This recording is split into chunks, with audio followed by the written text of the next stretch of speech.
perjalanan dari Kairo menuju ke Sinai, saya berhenti sejenak di sebuah tempat yang dikenali dengan nama Ayun Musa atau mata air Nabi Musa. Orang-orang Bani Israel mengatakan, "Ya Musa, kami haus, kami memerlukan air, kami ingin minum." Lalu kembali Allah memberikan mukjizat kepada Nabi Musa alaihi salam. Nabi Musa alaihissalam memukulkan tongkat di atas batu dan batu tersebut terbelah menjadi 12 mata air. Bani Israel pun bisa meminum dari mata air tersebut. Disinilah mata air itu yang sekarang kita hanya bisa menemukan 4 mata air saja. Ayun Musa.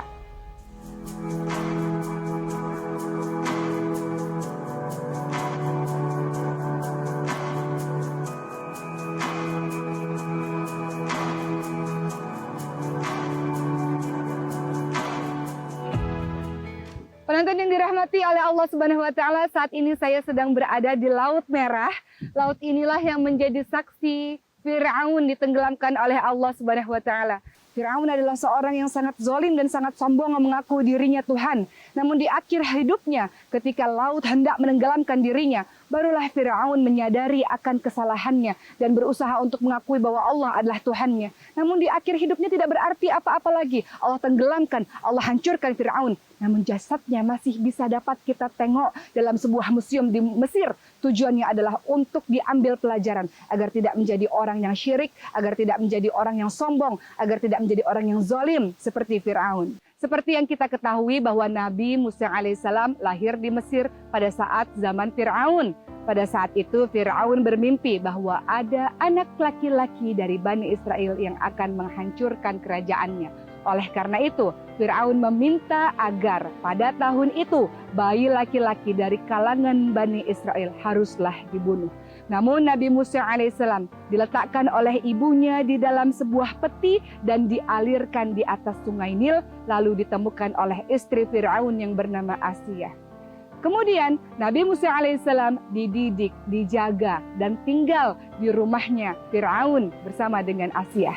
Ketika Nabi Musa alaihissalam mulai dewasa, suatu hari Nabi Musa alaihissalam keluar dari istana dan melihat adanya pertengkaran di antara 2 orang laki-laki dari kalangan Bani Israel dan kaumnya Fir'aun. Lalu tanpa sengaja Nabi Musa alaihissalam pun membela kaumnya Bani Israel dan membunuh orang dari kalangan Fir'aun, sehingga membuat Fir'aun dan seluruh orang pada saat itu marah. Sehingga Nabi Musa alaihissalam melarikan diri pergi jauh meninggalkan Mesir menuju sebuah kota bernama kota Madian.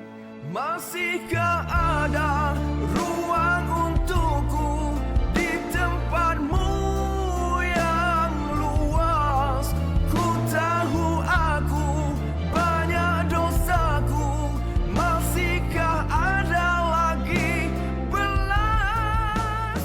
Allahumma inni as'alukal jannah. Ketika tanpa sengaja Nabi Musa alaihissalam membunuh 1 orang Mesir, Nabi Musa alaihissalam pun pergi dari Mesir dan menuju ke kota bernama kota Madian. Di kota inilah Nabi Musa alaihissalam bertemu dengan 2 orang perempuan yang sedang menunggu untuk mengambil air di sebuah sumur. Ketika Nabi Musa bertanya, "Kenapa kalian tidak mengambil air?" Maka 2 perempuan itu mengatakan, "Kami sedang menunggu laki-laki ini selesai mengambil air karena perempuan-perempuan ini tidak bisa bercampur dengan laki-laki tersebut." Maka Nabi Musa alaihissalam pun menolong 2 wanita ini mengambilkan air di sebuah sumur.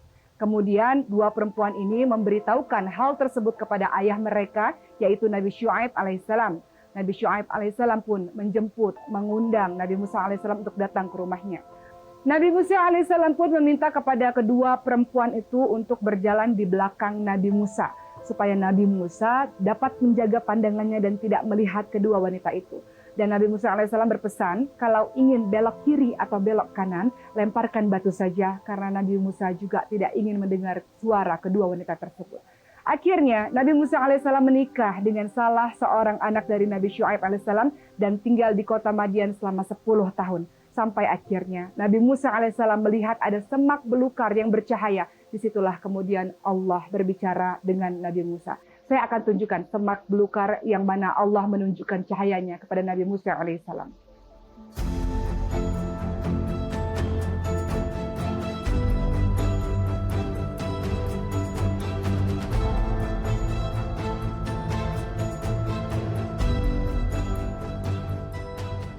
Di belakang saya lah sebuah semak belukar, di mana di tempat inilah Allah menunjukkan cahayanya dan kemudian berbicara langsung kepada Nabi Musa alaihissalam.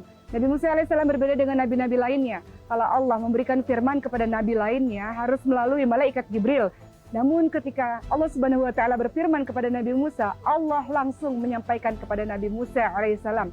Maka disinilah Allah memerintahkan Nabi Musa alaihissalam untuk menyembah hanya kepada Allah saja dan berdakwah kepada Fir'aun. Maka yang diucapkan oleh Nabi Musa adalah Rabbi shrah li sadri wa yassir li amri wahlul 'uqdatam min lisani yafqahu qawli. Ya Allah, lapangkanlah dadaku, mudahkanlah urusanku dan lepaskanlah kekakuan dari lidahku supaya mereka mengerti perkataanku. Dari sinilah kemudian Nabi Musa alaihissalam kembali ke Mesir untuk berdakwah kepada Fir'aun.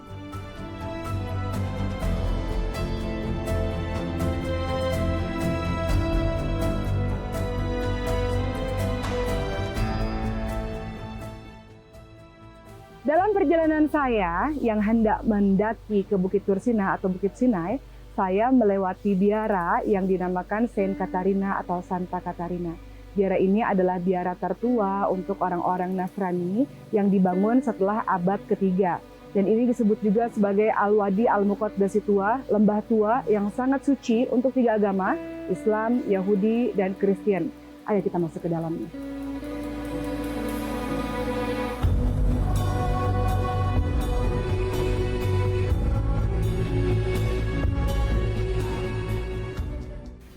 Penonton yang dirahmati oleh Allah Subhanahu wa taala, di sebelah saya ini adalah surat perlindungan pada biarawan atau biarawati. Rasulullah SAW berpesan agar seluruh umat Islam tidak merusak gereja, tidak merusak biara, tidak mengganggu orang-orang yang sedang beribadah di biara. Lihat, inilah suratnya dan ini adalah kopinya. Aslinya kita bisa temukan di Topkapi Palace yang berada di Istanbul, Turki.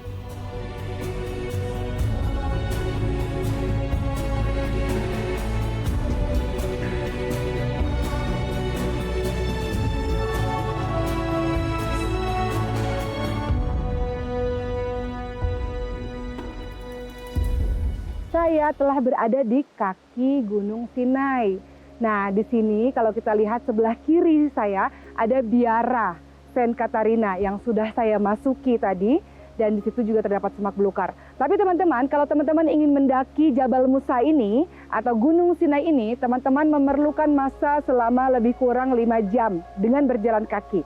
Tapi di sini adalah tempat hentian unta. Kawan-kawan semua boleh menaiki unta sampai ke atas, memerlukan masa lebih kurang 2-3 jam. Saya akan coba untuk naik ke atas.